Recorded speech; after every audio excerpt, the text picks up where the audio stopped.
So I'm going to show you guys what I believe is the most sustainable, nutrient-dense, nutrient-complete dog food that you can make homemade for your dog in a raw, shit hits the fan, off-grid situation.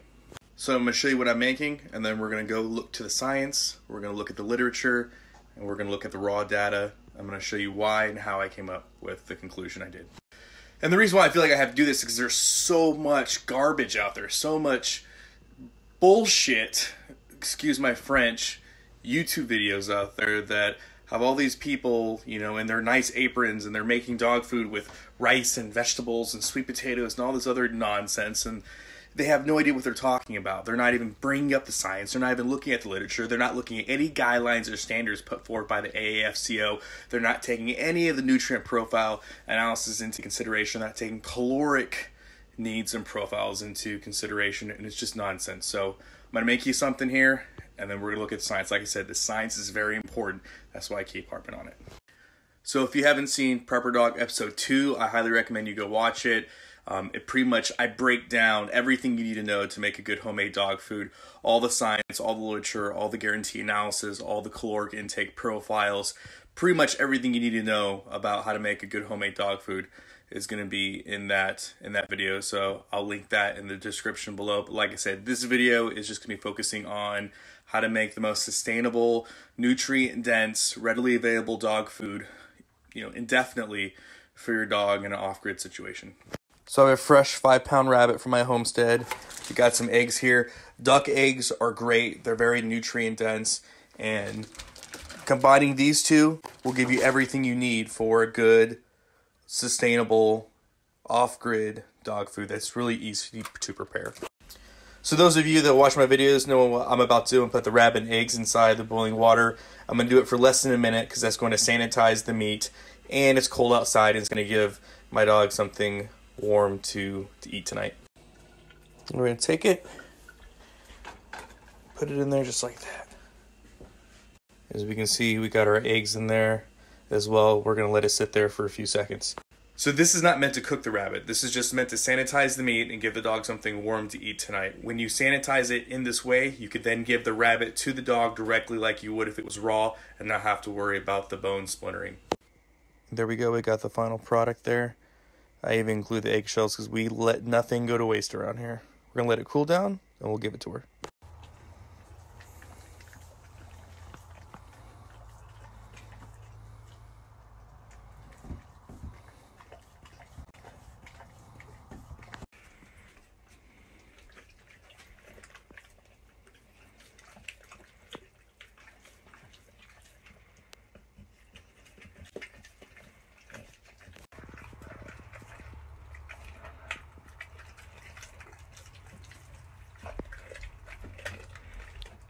You can hear it crunching.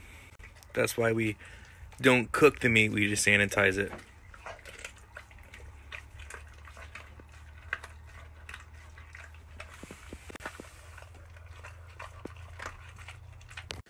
Now that you know what a fully sustainable, off-grid, nutrient-dense, homemade dog food looks like, let's take a look at the science.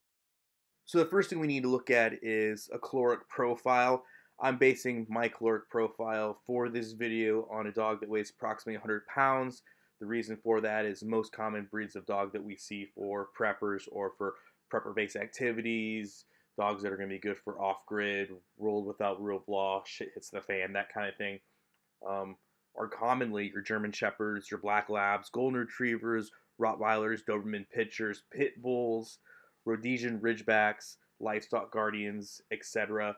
So being that those are the common dogs that we see themed for these kind of scenarios, I decided to go with 100 pounds. And it's very easily divisible. So the next thing you want to do is find what a calorie count for a dog in these situations would be.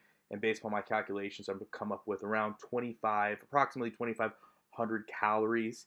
It's what's needed for a dog of this type doing work such as, you know, moving a sleigh in adverse environments and conditions for 18 miles, and that's how I based my calculations. If you guys have any questions about how I came to that conclusion, like I said, I'm going to refer you back to episode 2 of the Prepper Dog series.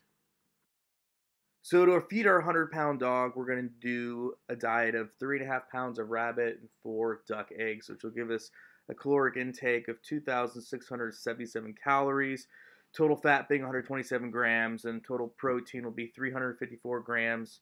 As we come down to our nutrients, our vitamins, phytonutrients, both micro and macro, they look outstanding. Vitamin A looks good. B12 is outstanding. Vitamin B6, C, D, and E all look good. Our amino acid and fat profiles look outstanding. Our mineral density looks really good. Calcium, manganese, magnesium, selenium, zinc, they all look outstanding. So as you can see, this diet, while simple, is effective. So the reason why I went with the duck-rabbit combination is because they are by far some of the most nutrient-dense foods that you can grow on your homestead. Not only are they nutrient-dense, but they're very hardy animals. One rabbit doe can produce you with 50 pounds of meat a month. Not saying to breeder that much, but you can in a pinch. With the ducks, there's many different varieties. Ducks are very hardy, and they can be pasture-raised, just like your rabbits can be pasture-raised, with minimum inputs from you. Laying ducks, for example, produce more eggs than laying chickens. Meat ducks produce more meat than even your Cornish cross chickens. So there's lots and lots of reasons to go with these animals. You don't have to be on a big homestead either to raise these animals. These animals can be raised in everyday suburbia, and they can produce and give to you high quality amounts of food for you and your family. So I think the culmination of these two will give you a renewable resource that you can rely on indefinitely. I hope you guys liked the video. Again, I encourage you guys to go to the Prepper Dog Series Episode 2. It has a great breakdown of everything from caloric profiles, micro, macro, nutrient density, analyses, and biological value factors, etc. So I highly encourage you guys to take a look at that. Also, keep in mind, these aren't the only two animals that you can raise for yourself or for your dog. I find them to be very great, especially for those of you that don't live on big acreage homesteads. These are great for your everyday urbanite, but also keep in mind that everything is on a scale, right? Titrate to effect. That's super important. Well, I hope you guys liked the video. If you have any questions, leave them in the comment section below. If you disagree with my analysis, let me know in the comment section. If you like the video, hit that like button. I look forward to interacting with you guys in the comment section below and other videos I do in the future. So as always, guys, long live the Republic.